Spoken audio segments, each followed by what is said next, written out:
Okay, let me start with a question that might sound dramatic but is absolutely worth asking. When a university decides to rebrand its history, who actually gets to decide what parts of that history stay and what gets erased?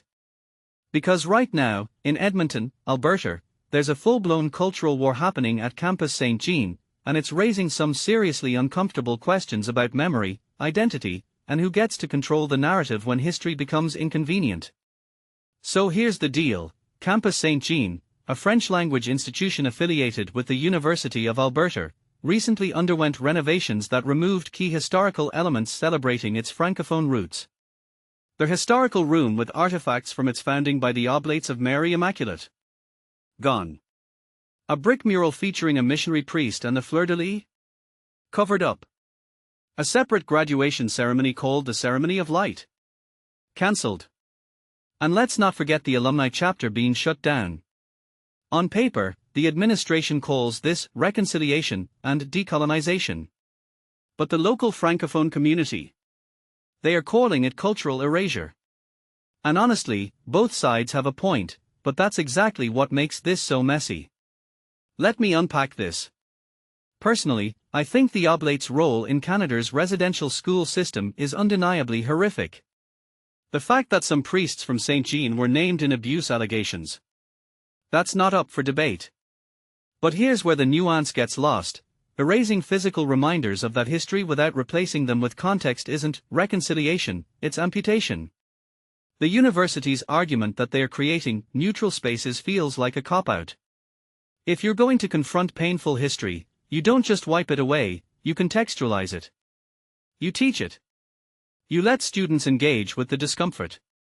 Instead, they've turned a museum into a generic classroom, which sends a message that francophone history is either disposable or too radioactive to handle.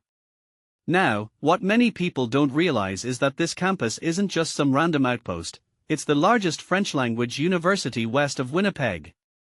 Its very existence is a cultural lifeline for Alberta's francophone community, which has been fighting for survival for decades. The federal government even props up its enrollment by fast-tracking permanent residency for French-speaking international students. So here's the irony: as the campus diversifies, its francophone character is being diluted by the very institution that's supposed to protect it. And don't get me started on the optics of putting up an English-only sign, by accident, in 2024. That's not a mistake, it's a symptom of how English-Canadian institutions often treat minority languages as afterthoughts. But let's zoom out. This isn't just about one campus. It's about a global trend where institutions try to clean up their histories by scrubbing away uncomfortable truths. The problem is, when you remove symbols without dialogue, you create a vacuum. And that vacuum gets filled by conspiracy theories, resentment, and a sense that the people in charge are more interested in virtue signaling than meaningful change. The ACFA, the group legally bound to protect the campus's francophone character, was sidelined in these decisions. That's not leadership, that's authoritarianism dressed up as progressivism. Here's a thought experiment. What if Campus St. Jean had transformed that historical room into a space that acknowledged both its francophone legacy and the trauma of colonization?